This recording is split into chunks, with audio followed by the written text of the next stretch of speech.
parece, damos comienzo a la tercera sesión de comunicaciones, siempre, como me decía como comentaba el moderador que me precedía, en aras de avanzar en la medida de lo posible el tiempo y disponer pues de minutos finales para la correspondiente cambio de impresiones y debates.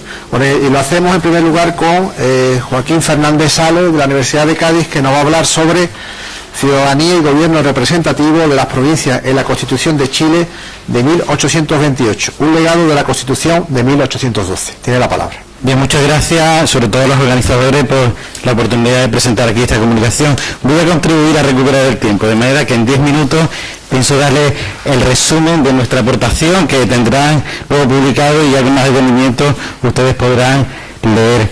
Básicamente mi contribución se basa en una estancia que hicimos el año pasado en la Universidad de Concepción, en Chile, motivada por el paralelismo que aparentemente, luego confirmado, tiene la Constitución chilena de 8 de agosto del año 1828 y la Constitución de Cádiz, ya quedan solo 6 días. Parece que fue ayer cuando hace 12 años se hablaba el bicentenario, algo muy lejano, y solo quedan 6 días.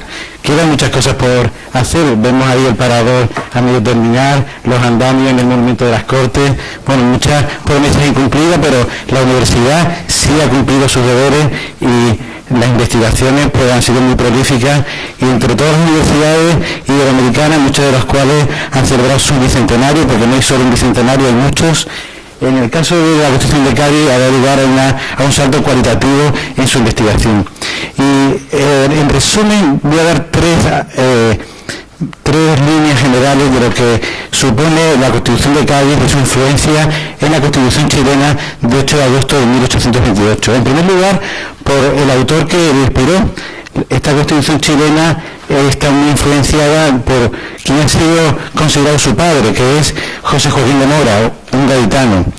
Tiene en Cádiz, es curioso, una calle muy pequeña, siempre una calle muy abandonada, y ahora, como consecuencia de la remodelación de la ciudad, se ha abierto una avenida que se llama Avenida de la Constitución de 1812, se cae una casa y ha dado lugar a que la calle de José Joaquín de Mora aparezca en primer lugar junto a la avenida. Parece que la arquitectura ha jugado ese homenaje a este autor de la Constitución chilena.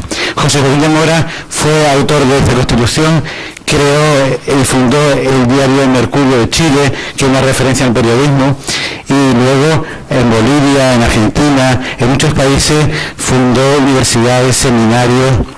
Es una persona pues que sin duda es objeto y debe ser objeto de mayor estudio en nuestra universidad.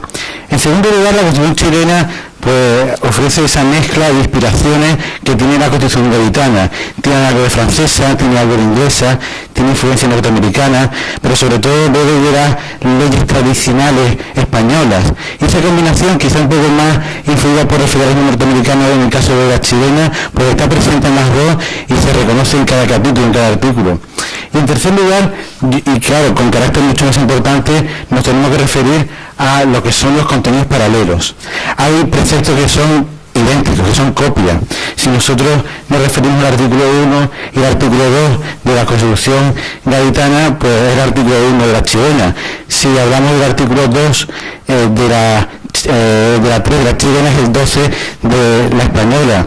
Y el artículo 2 también de la chilena está presente en el artículo 10 de la española. Son artículos paralelos, copiados.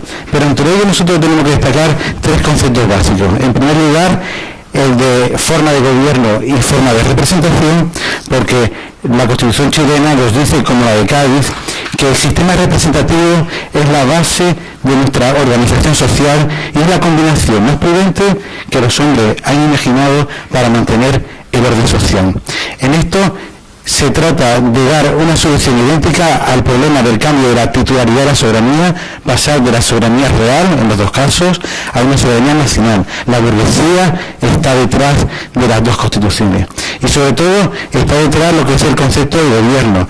Ese concepto que en Cádiz es una monarquía, pero que en la chilena es lo que se llama una república representativa popular. En principio parece distinto, pero no lo es. Si comprobamos el título 6 de nuestra Constitución gaditana y el capítulo 10 de lo que es la Constitución chilena, vemos cómo se distingue perfectamente lo que es los principios legitimadores y los principios organizativos. se distingue primero que legitima el poder y es una soberanía única que está en manos de la nación, esa nación que es un nuevo ente que representa solo a una clase social porque el sufragio censitario así lo establece, y por otra parte, junto a un principio legitimador de soberanía única, la posibilidad en ese entendimiento dualístico de la soberanía que su ejercicio divide las competencias, y hay una división horizontal de poderes como en Francia, pero sobre todo y de manera original, tanto en la chilena como en la gaditana hay una división vertical de poderes, y se habla igual del gobierno interior de las provincias y de los pueblos, del gobierno de la administración, y hay artículos que son copiados, el artículo 109 de la chilena, el artículo 324 de la gaditana. Se hace uso de una figura que es el jefe superior y del intendente, y se logra que a través de una persona nombrada por el jefe de gobierno se decida todo en el ámbito provincial. La provincia es una organización que tiene encomendada el censo electoral, la educación, tiene encomendado todo lo que se refiere a las competencias tributarias, tiene incluso en materia de prisiones, pero sobre todo tiene lo que se considera el carácter fundamental de una Constitución, la aplicación de la misma y un procedimiento originalísimo propio de Cádiz y de Chile, que es el procedimiento de infracciones a la Constitución. Habrá que esperar un siglo para que se idee un modo de que la Constitución sea norma suprema y de garantizarlo a través de los tribunales constitucionales. En Cádiz y en la Constitución chilena está ese procedimiento de infracciones a la Constitución. Eso le hace a la Constitución gaditana chilena ser constituciones paralelas. Y el jefe superior, las competencias provinciales, el artículo 109 y 116 de la Constitución chilena, pues están influenciadas claramente por esos artículos 325 a 324, en el que cada una de las competencias, cada uno de los órganos, cada uno de los preceptos sobre el censo electoral, pues nos habla de dos constituciones con la misma inspiración. En consecuencia, y como conclusión, y así cumplo mi promesa de ir recuperando el tiempo, la Constitución gaditana tiene en la de Chile su hermana, su Constitución Ginebra, su inspiración, pero en situaciones distintas, sin ser monárquica, es republicana, y en un contexto en el que el rey no está presente, es la fórmula de elección popular, en Cádiz con 70.000 electores por diputado, en Chile 15.000 electores por diputado, pero el modo, a través de formas de gobierno monárquica republicana, de hacer posible lo que es el gobierno representativo, el fin de la monarquía absoluta y sobre todo un ciudadano que ha reemplazado al súbdito. Esto es todo. Muchas gracias.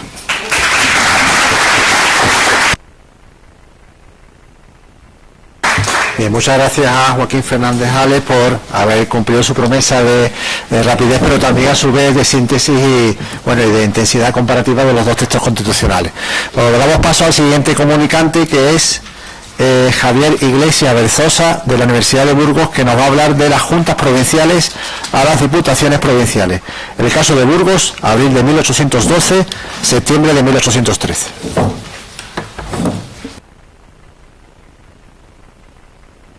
Buenas tardes.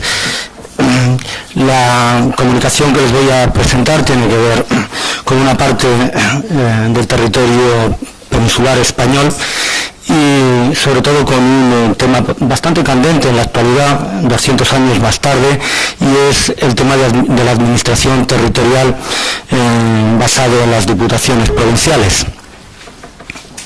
Las provincias, tal como las entendemos ahora en España, surgen a raíz del título sexto de los artículos 324 al 337 de la Constitución gaditana. Anteriormente había otra cosa, y el paso de esa otra cosa, al que me referiré brevemente en esta exposición, a las diputaciones, no fue sencillo, fue traumático en alguna medida.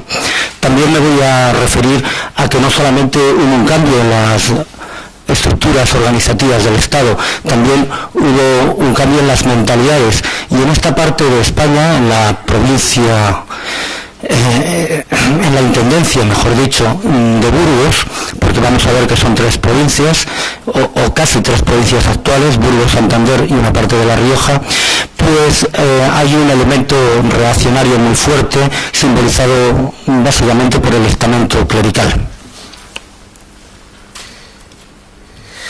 Bien, como pueden entender, seguro que saben muchos de ustedes, en el antiguo régimen había una organización territorial muy confusa, en la cual se mezclaban desde las antiguas merindades, alfoces, comunidades de villa y tierra, muy difícil de organizar, de tal manera que los ilustrados de Carlos III, pero también de Carlos IV, intentaron poner orden de alguna manera en este caos. Inicialmente se copió el modelo intendencial francés, pero siguieron perviviendo algunos de los elementos organizativos de la estructura de la monarquía medievales, como por ejemplo los corregimientos, de tal manera que uno no sabía muy bien en qué intendencia estaba, en qué corregimiento estaba y cuáles eran las funciones de cada una de las autoridades.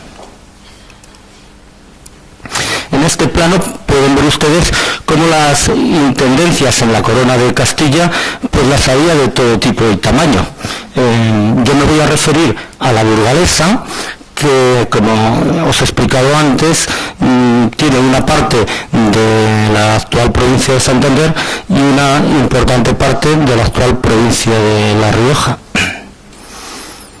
Aquí se puede ver más claro cuál era la intendencia de Burgos.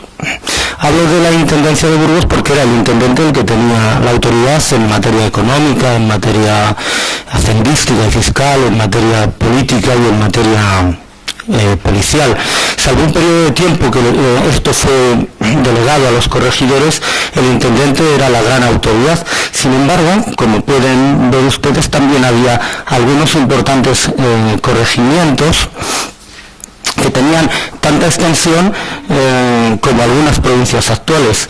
De hecho, por ejemplo, el corregidor de Aranda, en el sur de la provincia de Burgos, también era corregidor del norte de Segovia. Sin embargo, el norte de Segovia no pertenecía al intendente que estaba en la capital burgalesa. Quiere esto decir que a veces no tengamos la idea actual de que las provincias acogían corregimientos que justamente se ceñían a sus límites provinciales, sino todo lo contrario. Este sería un mapa de España, de la península y de las islas, de los corregidores, de los corregimientos, y si os fijáis, no coincide exactamente con las intendencias.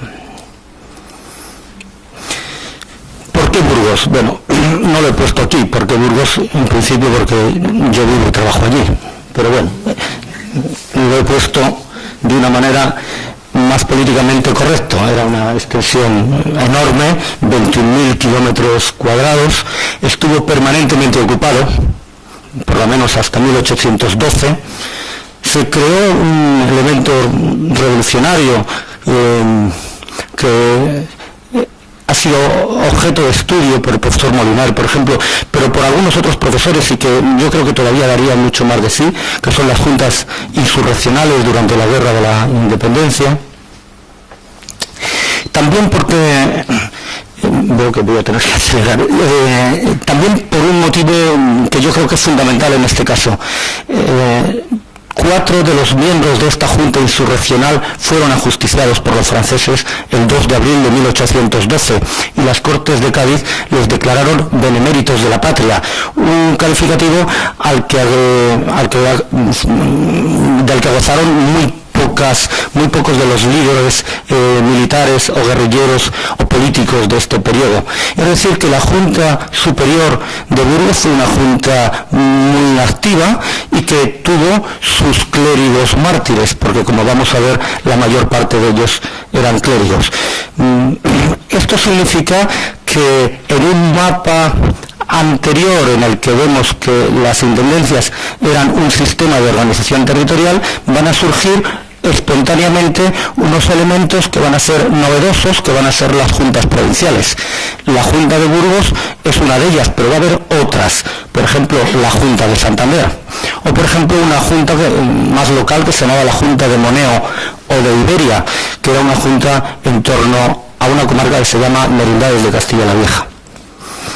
Estas serían las prefecturas napoleónicas de 1810. Como pueden ver ustedes, no coincide exactamente nada con el mapa intendencial español de José I, y tampoco, el mapa intendencial español del antiguo régimen, ni tampoco con el mapa de las provincias de Javier de Burgos de 1834. Hay tres teorías clásicas que comentan por qué se crearon o en qué se fundaron las provincias. Una de carácter francófilo, en el que parece que copiaron el modelo departamental francés. Otra historicista, que se basa en el tema de los antiguos corregimientos. Y una ecléctica, en el que da mucha importancia también a las juntas provinciales. La legislación para la creación de las diputaciones provinciales tiene una serie de puntos concretos que bien he escrito aquí y que de alguna manera, para repasar brevemente, tuvo un protagonismo importante durante todas las sesiones de Cortes, sobre todo por el tema de los diputados americanistas, y Ramos Arizpe fue uno de ellos, porque lideró de alguna manera la corriente americanista, que eran más proclives al autonomismo que Argüelles o Toreno, que eran más proclives a la concentración de poder en el gobierno central y en las Cortes. Bien, estos son algunos de los elementos que estoy comentando. La importancia el debate entre centralistas y descentralizadores, entre revolución y reforma, y las diputaciones como órganos representativos o no. Como vamos a ver, las diputaciones fueron a medio camino órganos representativos, porque, como hemos comentado anteriormente, se incluye en ellos dos personajes que van a ser fundamentales en este germen de las diputaciones, que son el jefe político, un delegado del gobierno, y el intendente, un delegado del gobierno para la Hacienda. La Junta Superior de Castilla la Vieja, en Burgos, en la provincia de Burgos, esta mañana hablábamos de la importancia que tuvo o no la guerra civil. Bien, pues tuvo tres fases que cito ahí. Una, el inicio del 17 de julio de 1809 a diciembre de 1809, la segunda, la refundación, que acaba con el ajusticiamiento de estos cuatro vocales, y la última. Esta Junta de Armamento y Defensa de Burgos estuvo mayoritariamente compuesta por clérigos, tanto en su primera fase, de los 6, 4 eran clérigos, los otros 2 uno era militar y el otro era un pequeño hidalgo.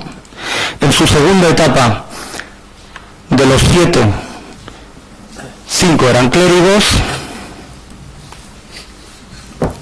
Y en la parte final de la Junta, cuando justician a estos vocales de la Junta, pues tienen que intentar de nuevo conseguir nuevos vocales, y realizan una serie de elecciones, la Junta Provincial, aprovechando ya un reglamento de provincias del 18 de marzo de 1811.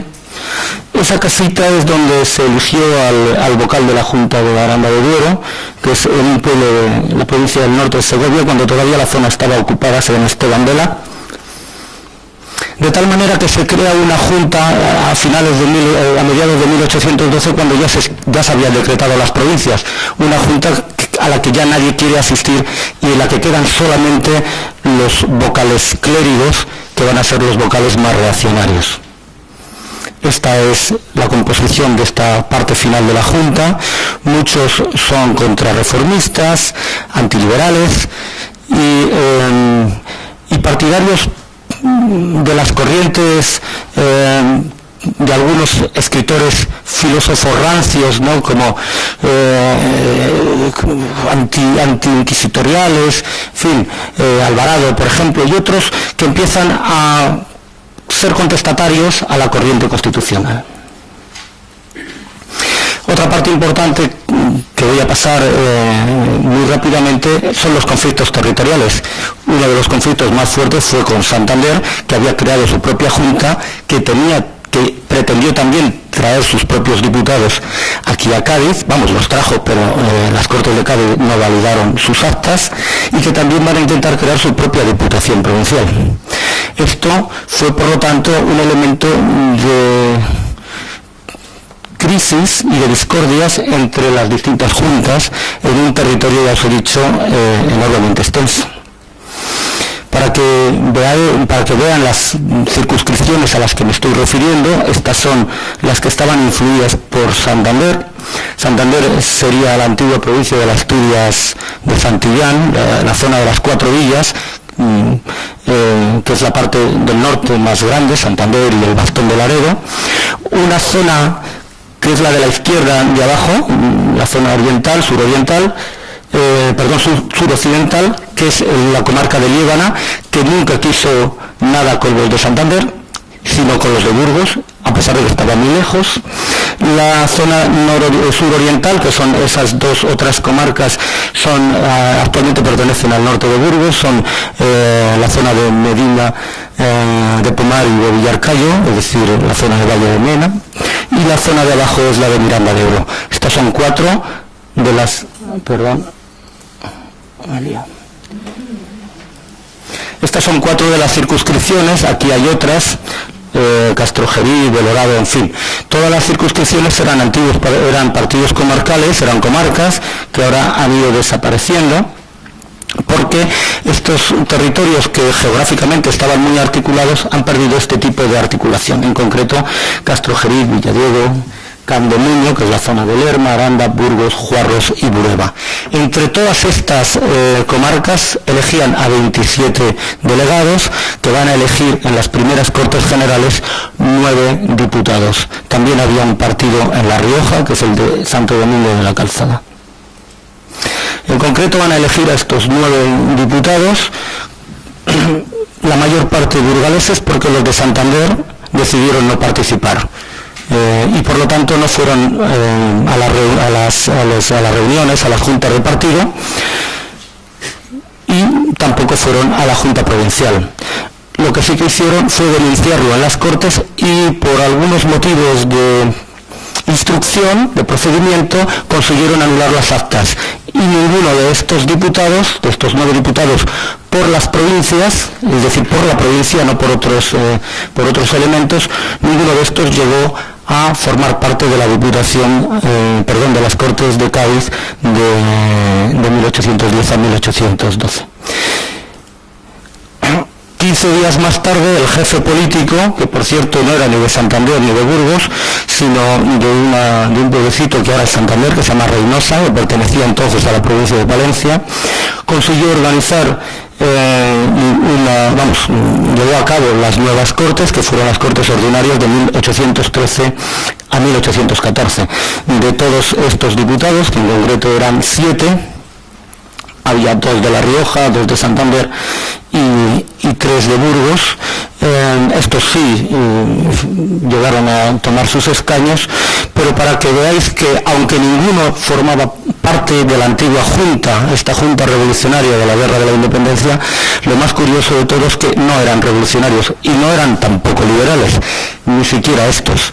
Lo sabemos por un motivo muy fácil: todos los 7 firmaron el Manifiesto de los Persas. Y en fin, acabaría, y lo haré en mi comunicación, con la Diputación Provincial, que aunque tuvo una vigencia muy corta, desde el 25 de septiembre de 1813 al 12 de mayo de 1814, y el protagonismo se lo llevó obviamente el jefe político, Antonio Ramírez de Villegas, que luego fue encarcelado y pasó 4 años en el sexenio absolutista en la cárcel y murió en el destierro en Francia. Representa de alguna manera el primer halo de libertad en la antigua Intendencia de Burgos. Muchas gracias.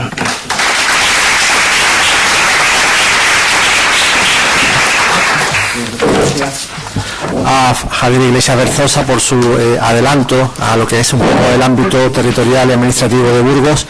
Si bien él se dedica a esa zona, yo creo que es un buen botón de muestra para comprobar el taifismo territorial administrativo de esta época, que ya por sí se une a la compleja situación de un país en guerra, y que seguiremos atentamente las páginas una vez publicado el acta. Bueno, ya terminamos esta tercera sesión de comunicaciones con la intervención de José Luis Lara Valdés, de la Universidad de Guanajuato, de México, que nos presenta una comunicación titulada el Ayuntamiento de Guanajuato promulga y jura la Constitución de la Monarquía Española de Arrancádiz 1812. Muchas gracias, buenas tardes. Bueno, pues faltaba más. Yo también agradezco a las organizadoras y a la Universidad de Cádiz en general por darnos este espacio para que vengamos de allá a compartir la manera como ahora estamos entendiendo nuestra vida contemporánea, sobre todo o particularmente ahora en México con los procesos electorales que hemos estado viviendo.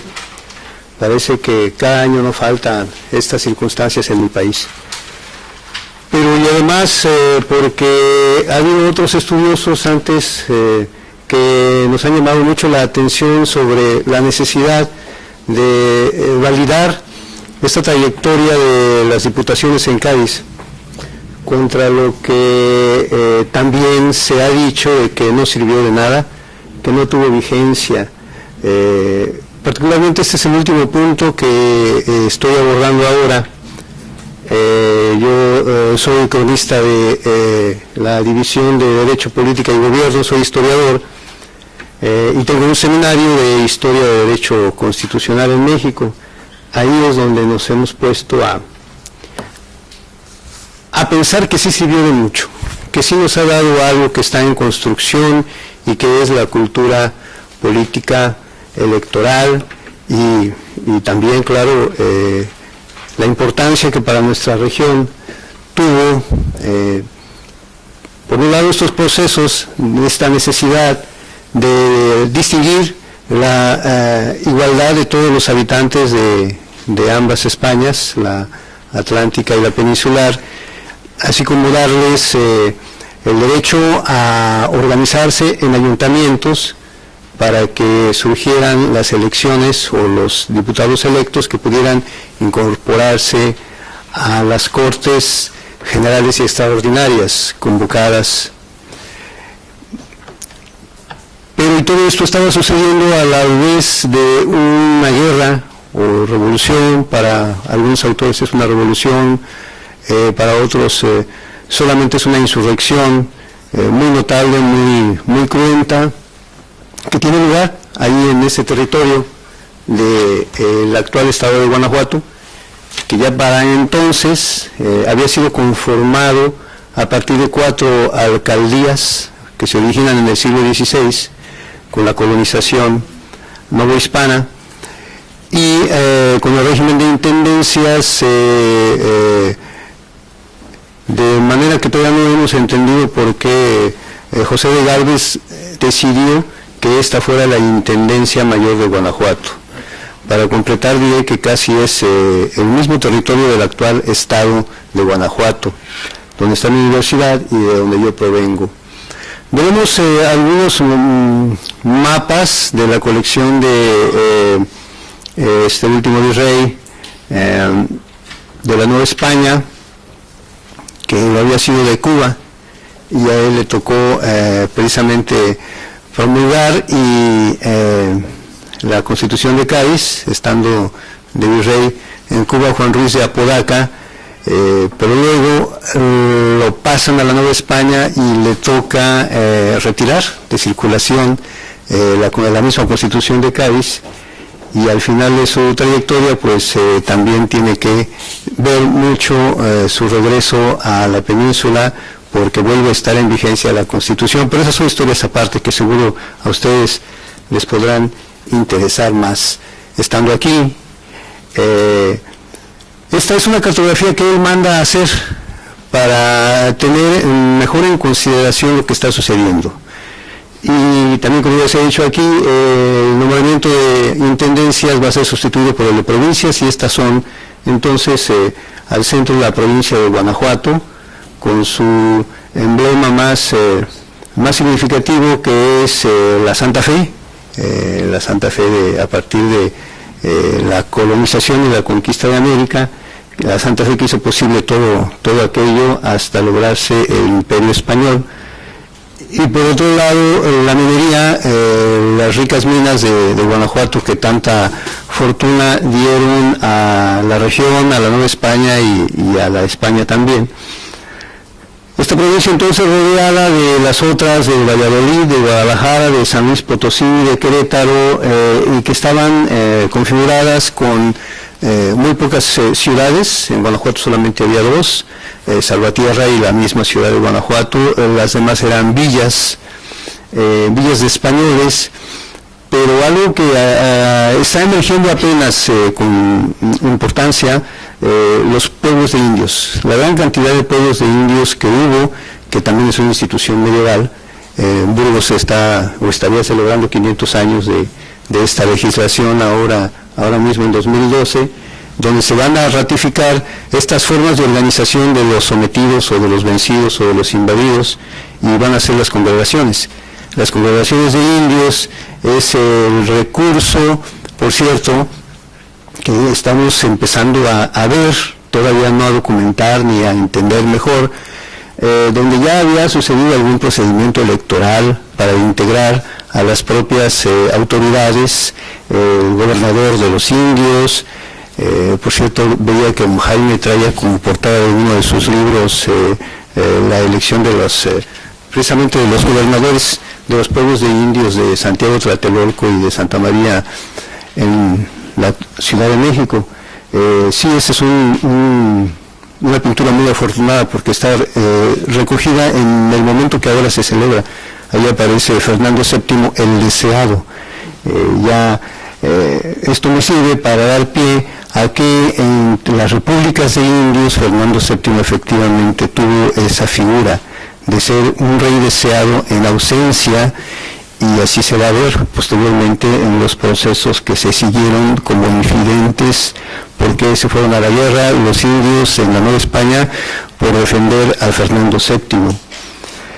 Decía entonces pues que hay algo que estaríamos por entender con estos procesos electorales de los pueblos de indios.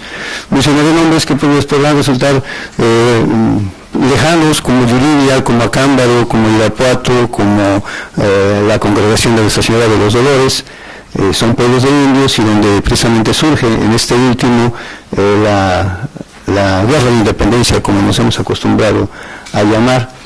Ese es el plano donde Calleja le describe a Juan Ruiz de Apodaca cómo sitió y tomó la ciudad de Guanajuato para recuperarla en noviembre de 1810 de la situación en la que la habían colocado los insurgentes de Miguel Hidalgo, Ignacio Allende, que la tomaron el 28 de septiembre del mismo año. Y esta es nuevamente la región con algunas indicaciones de los baluartes que tenían los insurgentes hacia el norte, hacia el centro del estado de Guanajuato, y hacia el sur del mismo, que está el gran río Lerma en la provincia de Michoacán. En estos planos también ubicaron los ingenieros militares de Ruiz de Apodaca los caminos que utilizaban para el patrullaje del comercio, el Ejército de Operaciones del Centro, que tenía como principal gestor y representante a Agustín de Iturbide, hombre importante para la consecución de todos estos 11 años de enfrentamientos. Así que bueno, pues está por ahí esa excelente colección en el archivo de la Real Academia de Historia de Madrid, y ustedes la podrán ver. Cuando se toma la ciudad de Guanajuato en 1810, septiembre, el ayuntamiento, que ahí estaba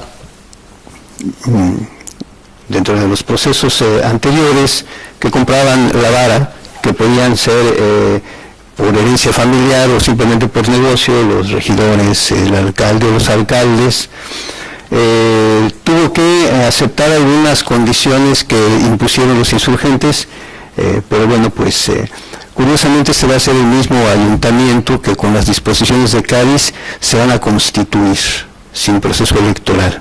Y se trata de los mismos firmantes del libro que está ahí a la vista, y de la primera acta de, no tanto elecciones, porque no las hubo, sin embargo llegó la disposición en 1813, una especie de ratificación. Esa es la portada del expediente que consulté para preparar esta presentación, y este es el decreto que sale de Cádiz el 18 de marzo de 1810 para que se promulgue y jure la Constitución en las provincias. Yo espero que estos materiales vayan en la publicación. De hecho, es la primera vez que los estamos compartiendo. Era un expediente traspapelado y una compañera historiadora lo puso en mis manos porque yo andaba buscando la primera edición que hubo en Guanajuato de la Constitución de Cádiz, y es justamente la de 1812, la que llegó con este expediente para que fuera reproducida, que es lo que se hizo inmediatamente.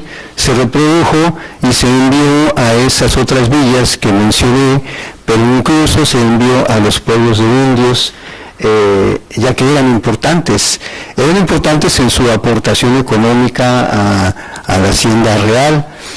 Había poblados como el de Dolores Hidalgo, o ahora Dolores Hidalgo, que construyó el templo más fastuoso en el siglo XVIII, y eran indios, o sea, eran gente con bastante capacidad económica para realizar festividades o para hacer donaciones a los reyes en España, y de eso se han ido reuniendo las evidencias. Y precisamente el conflicto que hasta hoy he podido ubicar está en uno de los pueblos de indios, San Marcos de Irapuato, que los descendientes de estancieros y de hacendados y de otros llegados al comercio, pues insistieron en que no existiría tal congregación de indios, hasta que el virrey Branciforte, o Branciforte como algunos les gusta decir, les envía una resolución de que son una congregación de indios y que se dejen de dar lata, que se pongan a trabajar. Esto a finales del siglo XVIII los pone, supongo yo, muy incómodos, al grado de que cuando llegan las disposiciones de Cádiz para formar ayuntamientos, ni tardos ni perezosos integran el primer ayuntamiento constitucional.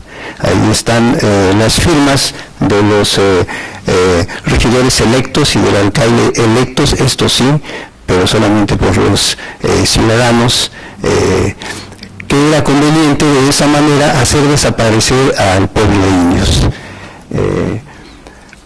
Otro elemento más que estamos tomando para esta construcción es el trabajo que hizo Silvio Zavala en un tiempo, y Ernesto de la Torre Villar como alumno suyo, de ir encontrando el espíritu de las leyes garitanas desde su forma de disposiciones de 1811, para encontrarlo en la llamada Constitución de Apatzingán, que viene a ser la primera configuración por escrito de una voluntad de un grupo rebelde, el de José María Morelos, en Michoacán, Oaxaca, Guerrero y otros lugares, para no más seguir dependiendo de la España peninsular.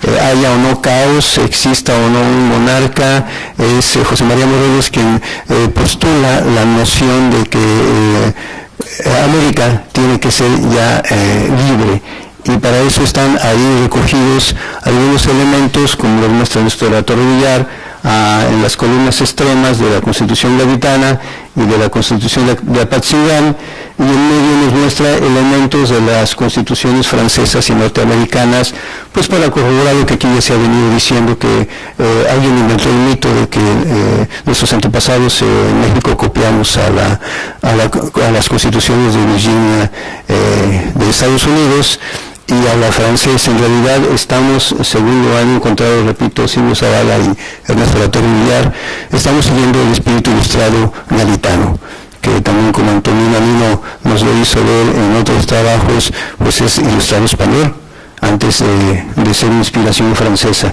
Pero también eso lo dejo para que ustedes resuelvan la tarea de su identidad constitucionalista.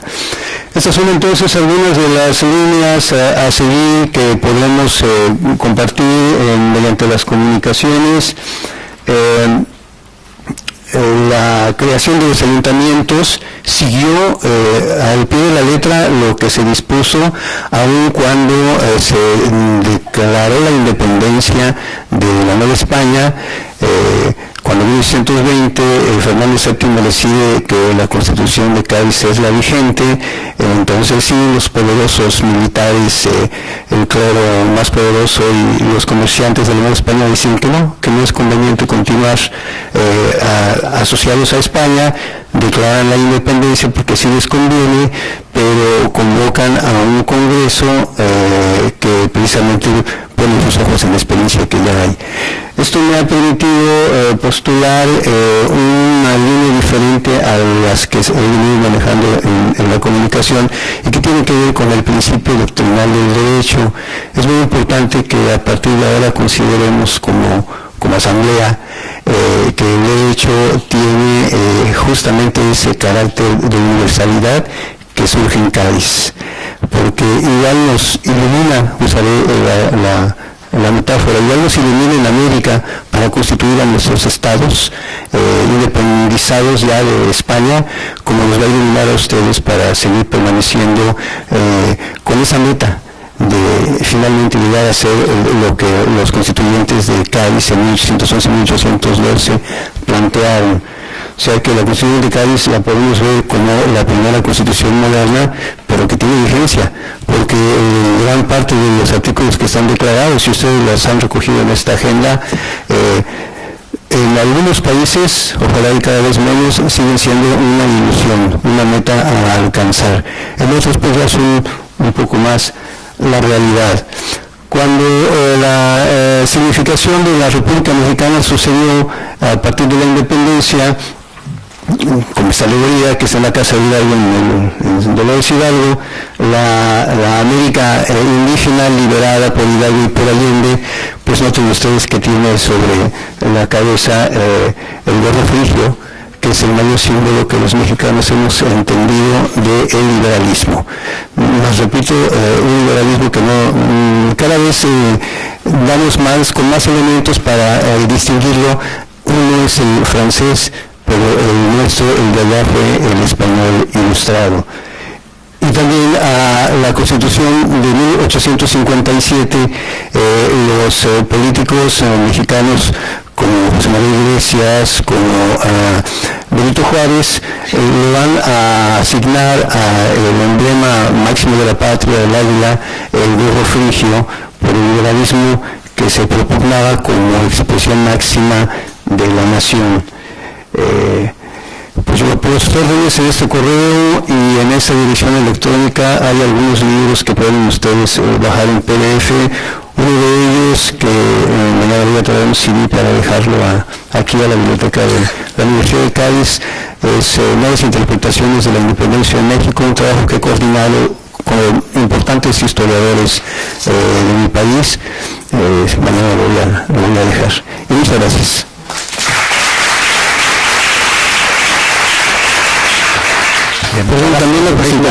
También la presentación se queda aquí, supongo que si alguien la desea compartir, adelante. Bueno, lo que decía, muchas gracias a José Luis Lara por su aportación desde la perspectiva de Guanajuato, pero en definitiva con dos ingredientes muy interesantes sobre el proceso de independencia de México, la influencia directa de la Constitución y también esa disposición o también la desconsideración, por decirlo así, de la componente indígena, que sin duda es un elemento muy importante en toda la dinámica independentista latinoamericana. Bueno, pues a continuación hacemos el descanso correspondiente. Yo no sé si la coordinación hasta las 7 os parece bien o...